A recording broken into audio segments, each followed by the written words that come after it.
sometimes the radio show is really easy to prepare for, because what I do during the week is I take down all of the questions that like clients are asking and agents are asking us through the week. And I usually develop a theme that needs to be talked about.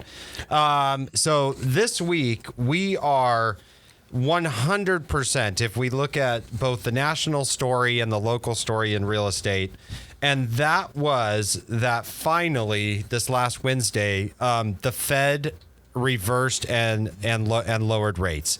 So we saw the Fed lower rates. They did lower the rate by a quarter point. Not surprisingly, there were some politics mixed into that, because Trump's recent appointee, Stephen Miron, was the dissenting vote in lowering the rate, but that's only because he didn't think they lowered it enough. Like, he didn't want a quarter point, he wanted a half point. And so there's a lot going on there. And the Fed came out and they gave their explanations for what was happening. But customers were asking me all this week, they were like, Lance, when are rates going to drop because of this? When are we going to see it? And so that question kind of leans more to the fact of, well, we already have seen it. So the market generally responds faster and in anticipation of what the Fed is going to do. So we started to see about 2.5 weeks, 3 weeks ago, we started to see rates start dropping pretty dramatically each week. And then go ahead and have the Fed make that cut. It reaffirms what the market was going to do. And now what the market's already preparing for is, what did they say is going to happen in October and December?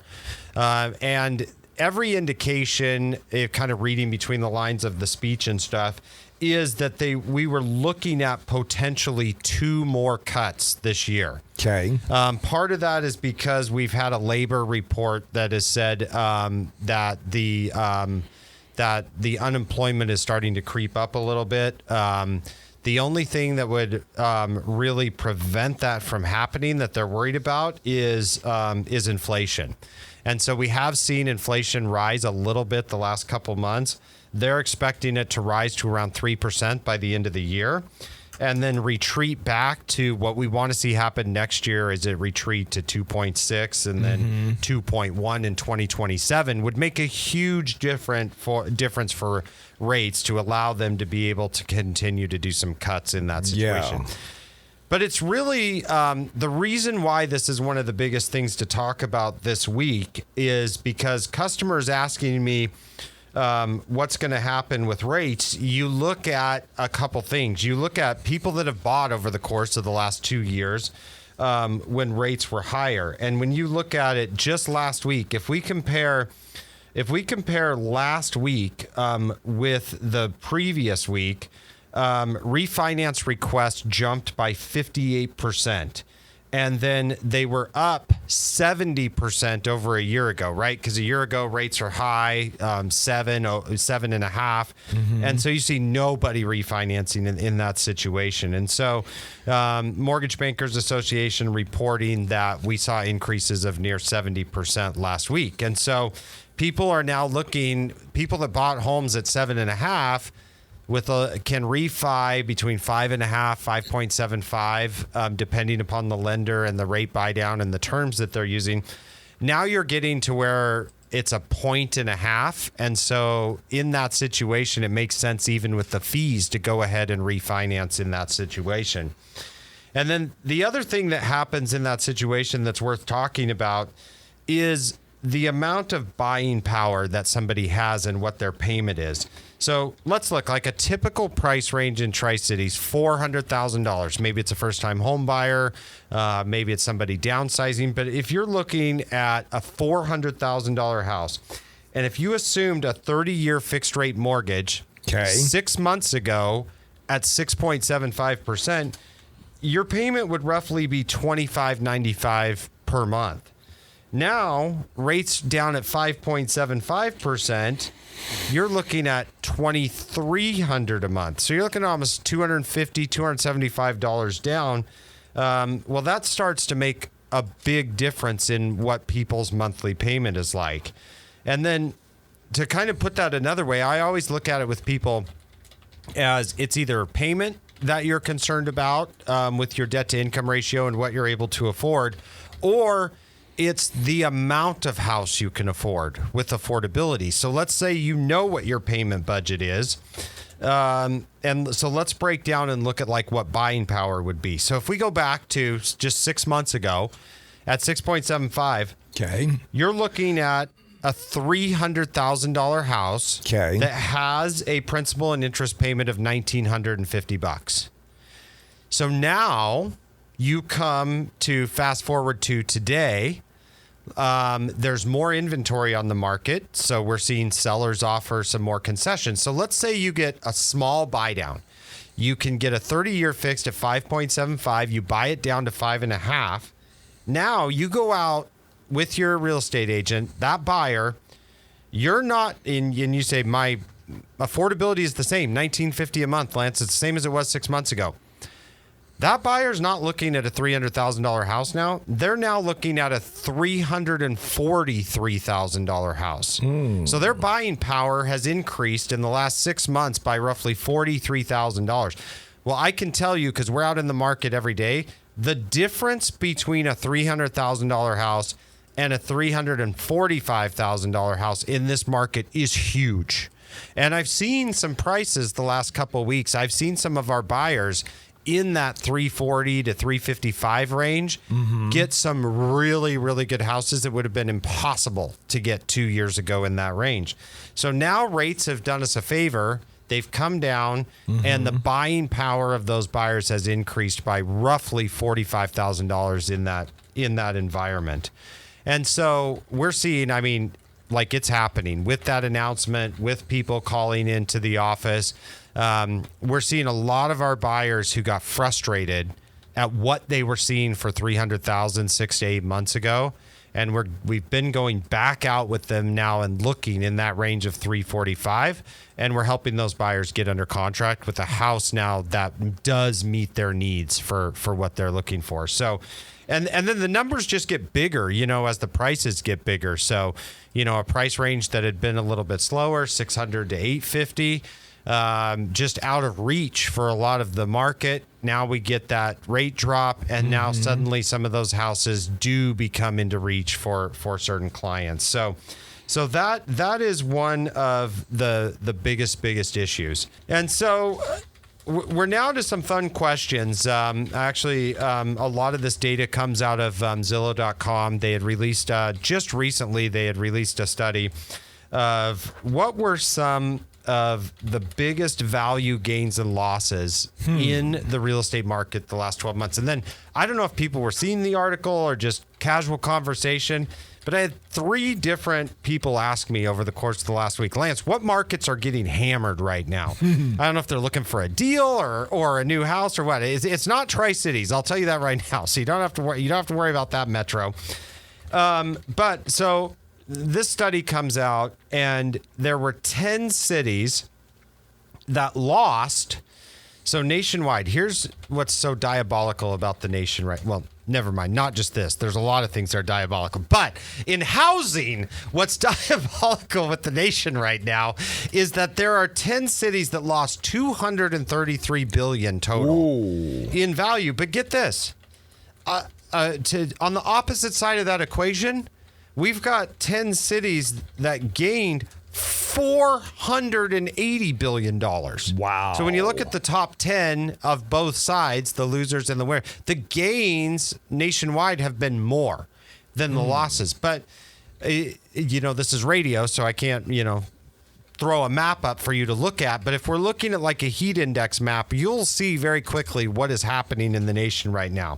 So the top 10 cities that had the biggest gains in equity and in value over the last 12 months, coming in number 1, and that they had been hammered for a while, New York City up about $250 billion. Chicago up. Philadelphia up. DC, Washington, D.C. up. Detroit, Bridgeport, It's in Connecticut for those that don't know. Not saying I had to look it up. Maybe I looked it up.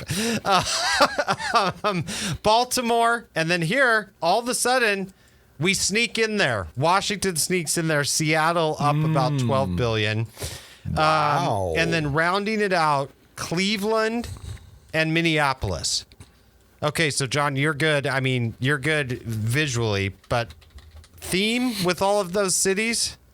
A lot of Midwest, Cleveland. Midwest, yeah. Midwest to East Coast, massive gains. And I think if you're just looking at that window of the last 12 months, what you have happening is during COVID and everything that was going on, there you saw this massive migration from from north to south, and east to west in some of those situations. And so, I think not everyone from the Northeast can live in Florida at the same time and work remotely. And so I think what you had happening now is return to work, life getting back to a more normal state for a lot of those people. And now you're seeing some of those markets where people were not staying in.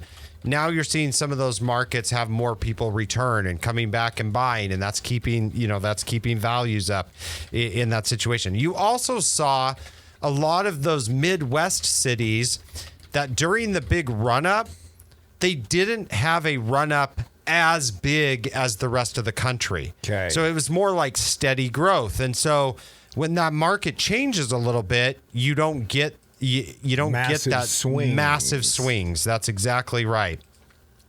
So now, when we have talked a little bit about that strategy, now we start to look at what cities have had the biggest hit in the last 12 months. So Atlanta. So we're going to go from the least to the worst impacted. So Atlanta down 12 billion. Fort Myers down 14 billion. Northport down 14 billion as well. Los Angeles, I said we were going to talk about California a little bit more. Los Angeles down 14 billion during that time period. Austin down 20 billion. Tampa, once again, back in there, down 20 billion as well. San Diego down 22 billion. Miami down 20. Like Florida's getting hammered right now. Dallas down 37 billion. And then I guess you would call it the biggest loser. San Francisco, down $52 billion in valuations there. And so when we kind of look as a nation how we're moving around, in that situation, you look and you see these shifts that are happening in real estate markets. So among the top 10 biggest losers that we just went over on that list, you've got 4 of those in Florida. And there's other stuff going on. It was a big second home market. You've also had some issues with condos and associations there and some of those rules changing and HOA costs going way up. And then you look at 7 of the top 10 were in the South. So some of that migration to the South is now reversing and changing. And then the rest of the top 10 were all in California. And so now we have that migration. It looks like we have a peering on the national level, that migration pattern that's happening. I think we've been really, really fortunate because when you look at that map and you see, for the most part, we've remained pretty stable in the Northwest. And so that that's kind of nice to see. It's a little easier to manage. It's a little more predictable in that situation. And so I don't mind being in a market like that at all. Like it's really nice for us to see that happening. Because a lot of people are looking at that saying, gosh, when are prices going to drop and what does that look like? And and we're still dealing with not enough inventory in our Northwest markets for something like that to happen. Yes, we have more inventory and we're moving more towards a stable buyer and seller market, but we just haven't had a massive oversupply of inventory that would cause something like that to happen with some of these cities in the South. We're not having drastic migration out of the area, et cetera. So those were for sure our biggest winners and our biggest losers of the last 12 months. And then at the end of the year, of course, we always like to do a localized story of that here in the Tri-Cities. And so we collect that data all year long. And then in January, we usually do a fun series where we really look at the cities and look at our local migration patterns. Real estate's still a local game. So talk to somebody that knows what those patterns are like. It is going to be a busy fall into early winter. So if you've thought about selling, people have also started to ask me, well, should we really be trying to sell before the holidays or that? Those questions are coming now. Absolutely, the market has shifted to where there's still plenty of time to get homes sold before the end of the year. Also on the buy side, with a little bit more inventory, there are options out there and your buying power has increased dramatically. Go to kenmoreteam.com, shoot us a message if you have any questions. And as always, we will be right back here next week.